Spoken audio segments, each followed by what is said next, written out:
তো এই দেখো আমরা রেডি হয়ে বেরিয়ে পড়েছি। আর কোথায় যাচ্ছি অবশ্যই তোমরা ভিডিওটি শেষ পর্যন্ত দেখো, অবশ্যই জানতে পারবে। তো রাধে রাধে বন্ধুরা, welcome back to my channel happy family ব্লগে তোমাদের সবাইকে স্বাগত।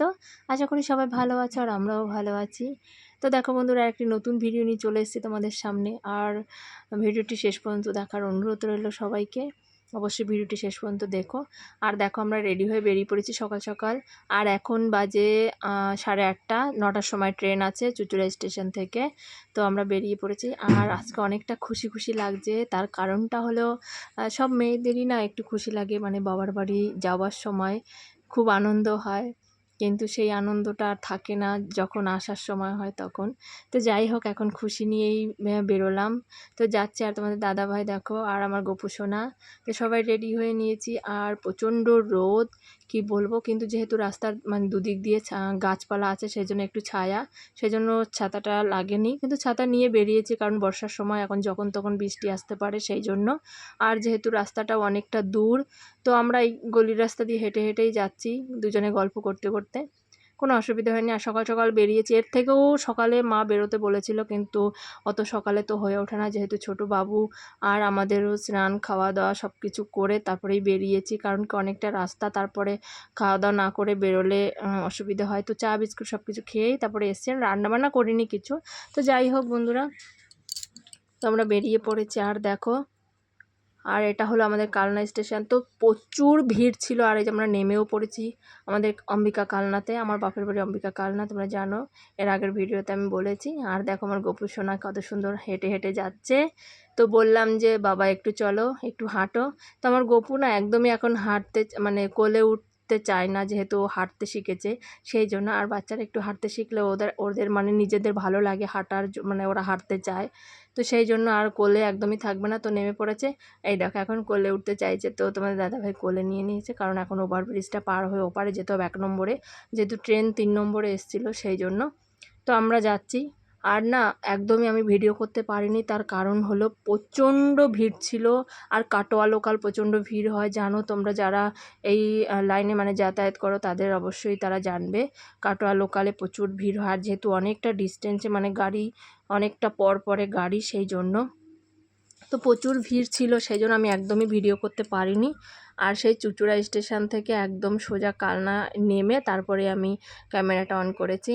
তো দেখো ওভারব্রিজটা পার হয়ে যাচ্ছি আমরা। আর আমার গোপু সোনা তো খুব খুশি, আর আমিও খুশি, কারণ অনেক দিন পরে আজকে মানে বাড়িতে যাচ্ছি, বাপের বাড়িতে। অনেক মাস হয়ে গেছে, মানে 4 মাস পরে যাচ্ছি, তো সেই জন্য বেশি আনন্দ লাগছে। আর দেখো আমার গপু তো সিঁড়ি একটা একটা করে পুরো নিজেই পার করলো সিঁড়িগুলো। তো যাই হোক, তারপর আমরা টোটোতে উঠে পড়লাম। আর প্রচণ্ড হাওয়া দিচ্ছিল, আর এত ভালো লাগছিলো কি বলবো। তো তোমার দাদাভাইকে সেটাই বলছিলাম আর হাসছিলাম। তার কারণ হলো দেখো, এই গ্রামের মানে এই যে মুক্ত হাওয়াটা, এটা সব জায়গায় সবসময় পাওয়া যায় না। আর এর সঙ্গে মানে টাকা দিয়ে তুমি তুলনা করলে পাবে না কখনো। পাকাড়ও আমরা অনেকেই খাই, অনেক মানে ঘরে সবাই খায়, কিন্তু প্রাকৃতিক যেই হাওয়াটা সেটা মানে অতুলনীয়। তো যাই হোক বন্ধুরা, টোটো করে আমরা যাচ্ছিলাম আর প্রচণ্ড হাওয়া দিচ্ছিল, আর গ্রামের সেই দৃশ্যগুলো দেখতে দেখতে যাচ্ছি। খুব মিস করি এই দিনগুলো। রোজ রোজ তো হয়ে ওঠে না, আমার একার পক্ষে তো আসাও সম্ভব হয় না, কারণ কি বাবু ছোট না হলে তো আমি আগে একাই চলে আসতাম। তোমার দাদাভাই যখন ডিউটি যেত বা রবিবার করে, আমি সকালে চলে আসতাম বাড়িতে, আবার বিকেলে চলে যেতাম, মানে রাতের ট্রেন ধরে লাস্ট ট্রেন ধরে চলে যেতাম। তোমার দাদাভাই স্টেশনে চলে আসতো আমাকে নিতে। তো আর তারপরে দুজনে একসঙ্গেই বাড়ি যেতাম, কিন্তু সেটা তো আর এখন হয় না। তো অনেক দিন ধরে আসতে পারছি না। আর এখন বাবু ছোট, সেই কারণে একদমই আসি না। তো মা বলে যে চলে আয় বাবুকে নিয়ে, অসুবিধে কিছু নেই, তুই ওকে নিয়ে চলে আসবি সকালে, ও যখন বেরিয়ে যাবে তখন আসবি, তারপরে সারাদিন থাকবি, তারপরে যাবি। আমি বললাম দেখো মা, সেটা তো আর হয় না। আর ওকেও একা রেখে আসবো, ওর একা একা রান্নাবান্না করলে খেতে খুব কষ্ট হয়, সেই জন্য তারপরে সে ডিউটি বেরিয়ে যায়, ভালো লাগে না না। আর আমাদের ছাড়া ওরও ভালো লাগে না, আর আমারও একদম। আর এখন তো প্রচণ্ড গরম, গরমের মধ্যে কোথাও বেরোতে চায় না। দেখো গ্রামের কত সুন্দর দৃশ্য, দেখো এই জিনিসগুলো খুব মিস করছি। সেই মাঠ ভরা ধান আর জল ভরা দিঘি, চাঁদের কিরণ লেগে করে ঝিকিমিকি, সেই ছোটোবেলার সেই কবিতা মনে পড়ে যায়। এই মাঠে যখন দেখি যে ধান মানে সোনার ফসল যখন পাকে, সোনার মতো লাগে, মনে হচ্ছে সোনার ফসল ফলে আছে। আর সত্যিই তো এটা সোনার ফসল আমাদের। তো যাই হোক, খুব ভালো লাগছিলো। তারপর আমরা চলে এলাম সেই আমাদের কালীতলায়, মানে অম্বিকা কালনার কালীতলাতে এই যে মিষ্টির দোকান। আর আমরা এই দোকান থেকে মিষ্টি নিই, কারণ এই দোকানের মিষ্টিগুলো খুব ভালো। তো সেই জন্য আর যখনই আসি, যতবার আসি এই দোকান থেকেই আমরা মিষ্টি নিই সব সময়ের জন্য। কোনো অনুষ্ঠান হলেও আমরা এখানে অর্ডার দিই। তো যাই হোক, তারপরে তো আমার দাদাভাই এখান থেকে মিষ্টি নেবে, সেই জন্য নেমেছে। আর দেখা হয়ে গেল আমার মায়ের সঙ্গে। আর মা ফোন করেছিল যে কোথায় আছিস। তো যখন আমি বলাগড়ে যখন ঢুকছিলাম তখন মাকে বলেছিলাম, তো মা সেই হিসেব করে এখান থেকে বেরিয়েছিল, বেরিয়ে বাজার করতে গেছিলো। তো বাজার টাজার করে কালীতলাতেই দাঁড়িয়েছিল মিষ্টির দোকানের সামনে। তো আমরা যখন টোটো নিয়ে গেলাম তখন দেখছি মা ওখানে দাঁড়িয়ে আছে। আর মা তো আমার গোপু সোনাকে পেয়ে এত খুশি, কারণ আমার গোপুর জন্য আমার মায়ের পুরো গলা শুকিয়ে গেছিলো। মানে বারবার শুধু বলছে ওকে দেখতে ইচ্ছে করছে, দেখতে ইচ্ছে করছে, আমার আর ভালো লাগছে না। আমি বললাম চলে এসো, কিন্তু দেখো মায়ের যেহেতু একার সংসার, তো এখানে বাবা কাজে যায়, বাবাকে রান্নাবান্না করে দিতে হয় সকাল সকাল, সেই জন্য মাও কোথাও বেরোতে পারে না। তো আমি অনেকবার বলেছি যে চলে এসো, তো সেটা আর হয়নি। তো মা বলছে তুই চলে আয়। আমি বললাম ঠিক আছে, যখন যাব, বাবুর যখন পোলিও হবে তখন যাব। তো আমার আসার কারণ হলো এটাই যে আমার গোপু সোনার 16 মাসের পোলিও ইঞ্জেকশন আছে, সেই জন্য আমি এসছি। তার কারণ ওকে তো ইঞ্জেকশনটা না দিলে হবে না। আর যেখানে থাকি সেখানেও দিতে পারতাম, কিন্তু পোলিও কার্ডটা আমি বাড়িতে রেখে গেছিলাম। তো তার জন্য তো একজনকে যেতেই হবে কার্ডটা দিতে, আর ওটা ছাড়া তো হবে না। সেই জন্য ভাবলাম যে ঠিক আছে যাই, অনেক দিন যাইও না বাপের বাড়িতে, তো একবার ঘুরে আসি। আর এটা হলো আমার মামার মেয়ে, ও এসছে মায়ের সঙ্গে, মানে ছোটো মামাকে নিতে, মানে আমার গোপু সোনা ওর মামা হয়। আর এটা হলো আমাদের মানে বাড়ির সামনে যেটা আমাদের রাস্তা, হাইওয়ে, এটা বিশাল বড় রাস্তা। তো যাই হোক, এই দেখো বাড়িতে চলেও এসেছি প্রায়। আর এই যে উঠোনে মানে ঢুকছি ঘরে, এটা হলো আমার মামার ঘর। ওই যে আমার দিদা পেছনে আসছে, আমরা আসছি শুনেই আমার দিদা দৌড়ে চলে আসছে। তো এই দেখো আমার গোপু সোনা এই যে মামার বাড়িতে চলে এসছে, এই যে ঘরে ঢুকলো।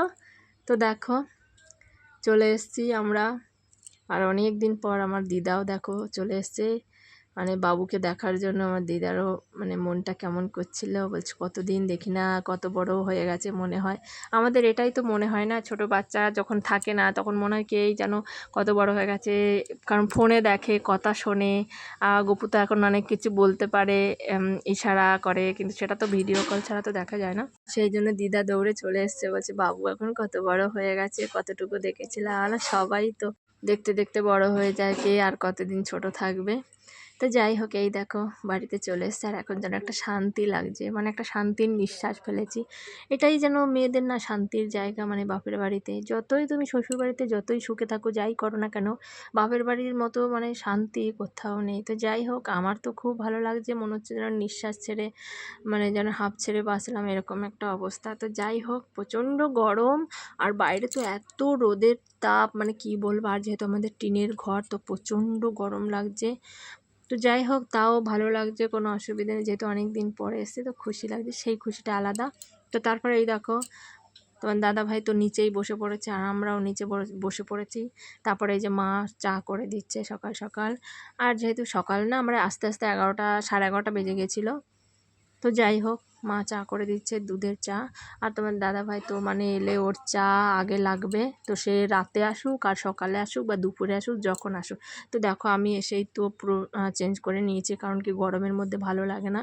আর ওই দেখো আমার মা তার আগের দিন আমাদের এখানে মানে পুজো হয়েছিল, তো সেই প্রসাদ রেখে দিয়েছিল, খিচুড়ি প্রসাদ। তো ফ্রিজে রেখে দিয়েছিল, সেটা আবার গরম করে দিল।